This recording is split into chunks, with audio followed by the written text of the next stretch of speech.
राम नाम का चमत्कार। राम नाम की महिमा अपार है और राम नाम से ही बेड़ा पार है। तो चलिए आज एक नई कहानी राम नाम की लेकर आपके सामने प्रस्तुत हो चुके हैं। आप इस वीडियो को कहानी को पूरा लास्ट तक ज़रूर देखना और वीडियो को लाइक और चैनल को सब्सक्राइब भी ज़रूर करना। एक बहुत उच्च कोटि के भगवत भक्त नामनिष्ठ महात्मा थे। उनके समीप ही उनका एक शिष्य रहता था। एक समय की बात है, वे महात्मा कहीं बाहर गए हुए थे। उसी समय उनकी कुटिया पर एक व्यक्ति आया और उससे पूछा, महात्मा जी कहाँ हैं? शिष्य ने कहा, स्वामी जी महाराज तो किसी विशेष कार्यवश बाहर पधारे हैं। आपको कोई काम हो तो कहिए। आगंतुक ने कहा, मेरा लड़का अत्यधिक बीमार है, उसे कैसे आरोग्य लाभ होगा? महात्मा जी की अनुपस्थिति में आप ही कोई उपाय बताने की कृपा करें। शिष्य ने उत्तर दिया, एक बहुत सरल उपाय है।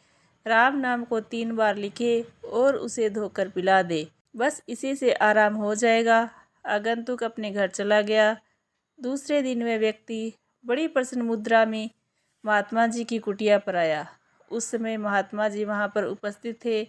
उनके चरणों में साष्टांग प्रणाम करके उसने बड़े ही विनम्र शब्दों में हाथ जोड़कर निवेदन किया, स्वामी जी महाराज, आपके शिष्य तो सिद्ध पुरुष है। कल की बात है, मैं यहाँ आया था।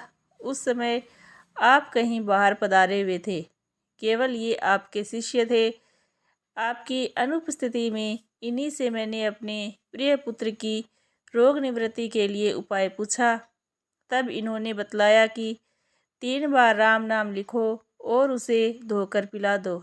मैंने घर जाकर ठीक उसी प्रकार किया और महान आश्चर्य एवं हर्ष की बात यह है कि इस प्रयोग के करते ही लड़का तुरंत उठ बैठा, मानो उसे कोई रोग था ही नहीं।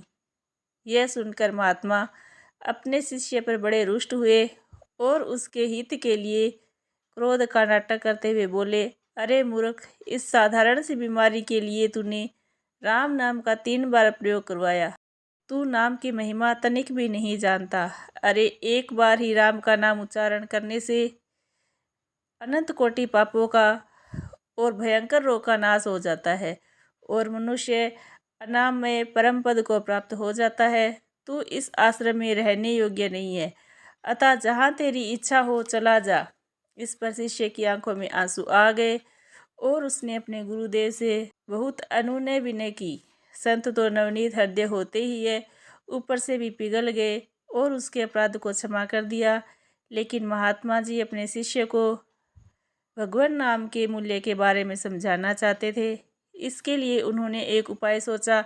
महात्मा जी ने चमचम करता हुआ एक सुंदर चमकीला पत्थर कहीं से निकाला और उसे शिष्य के हाथ में देकर कहा, तू शहर में जाकर इसकी कीमत करा ला, परंतु सावधान से किसी कीमत पर बेचना नहीं है, केवल कीमत भर अंकवानी है।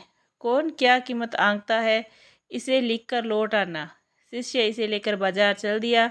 सबसे पहले एक साग बेचने वाली मालिन मिली। उसने पत्थर निकालकर उसे दिखलाया और पूछा, तू इसकी अधिक से अधिक क्या कीमत दे सकती है? साग बेचने वाली ने पत्थर की चमक और सुंदरता देखकर सोचा, यह बड़ा अच्छा पत्थर है, बच्चों के खेलने के लिए बड़ी सुंदर वस्तु है। वह बोली, इसकी कीमत में मैं 1.5 सेर मूली या आलू या जो साग तुम्हें पसंद हो ले सकते हो। बेचना नहीं है कहकर शिष्य आगे बढ़ा तो एक बनिए से भेंट हुई। उससे पूछा, सेठ जी, इस पत्थर का मूल्य आप क्या दे सकते हैं?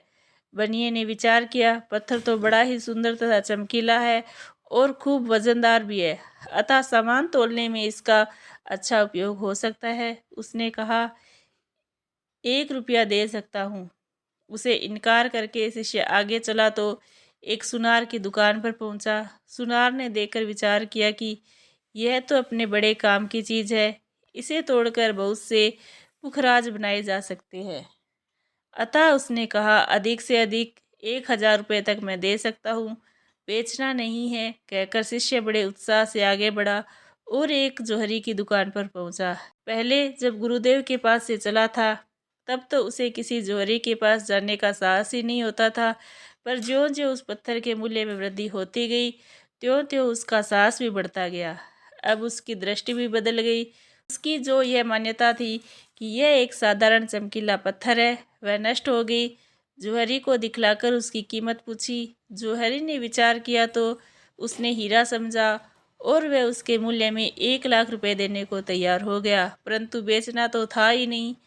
अतः शिष्य उसे भी वही उत्तर देकर उच्च कोटि के जौहरियों के पास पहुंचा। सबने मिलकर उसकी जांच की और 5 करोड़ रुपए उसकी कीमत आंकी। तत्पश्चात वह शिष्य राजा के पास गया।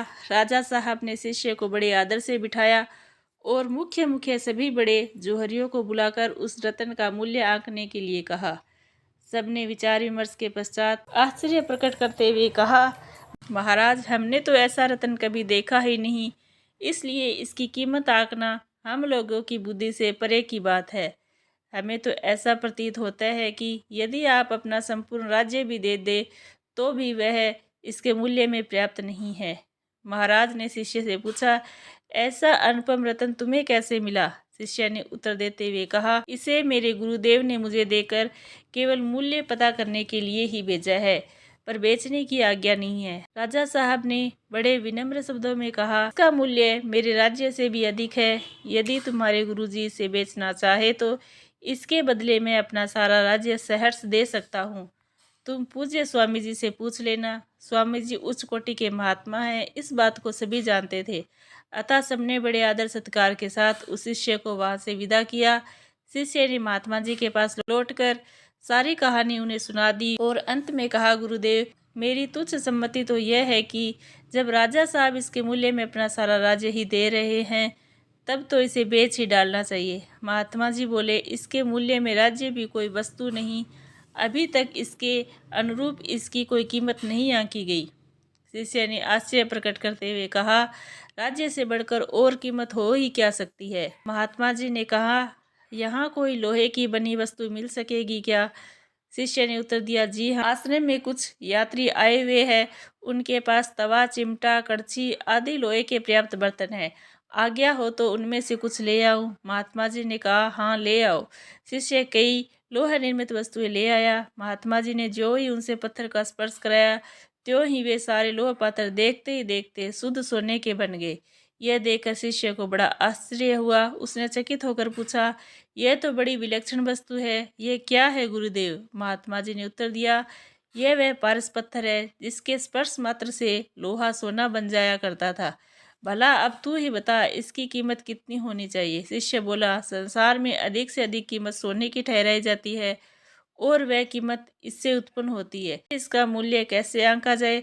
महात्मा जी बोले, भगवान नाम का मूल्य तो इससे भी बढ़कर है, क्योंकि यह पारस तो जड़ पदार्थ है, इससे केवल जड़ पदार्थों की प्राप्ति हो सकती है, सच्चिदानंद परमात्मा की नहीं। अतः किसी भी सांसारिक पदार्थ के साथ भगवान के नाम की तुलना करना सर्वथा अनुचित है। इसकी तुलना करने वाला पारस को 1.5 मूली आलू व साग के बदले में बेचने की मूर्खता करने वाले से कम मूर्ख नहीं। जिस प्रकार पारस को न पहचानने वाला व्यक्ति उससे तुच्छ पदार्थ लेकर सदा कंगाल बना रहता है, उसी प्रकार राम नाम के महत्व को न जानने वाला भी प्रेम और भक्ति की दृष्टि से सदैव दरिद्र ही रहता है। तू भगवान नाम के प्रभाव और तत्व रहस्य को नहीं जानता, इसलिए एक साधारण से रोग के लिए तूने राम नाम का 3 बार प्रयोग करवाया। इस नाम के प्रभाव से भयंकर रोग मिट जाता है, उसे मामूली रोगनाश के लिए उपयोग में लाना सर्वथा अज्ञानता है। तेरी इस अज्ञानता को मिटाने के लिए ही तुझे पारस देकर भेजा था। यह सुनकर शिष्य भगवान नाम का प्रभाव समझ गया और अपनी भूल के लिए बार बार क्षमा याचना करने लगा। गोस्वामी तुलसीदास जी ने अपने मानस में भगवान नाम महिमा का वर्णन करते हुए यहाँ तक कहा कि कलयुग में केवल भगवान के नाम का ही आधार है।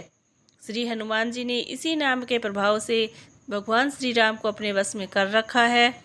बोलो जय श्री राम, जय श्री राम, जय श्री राम। राधे।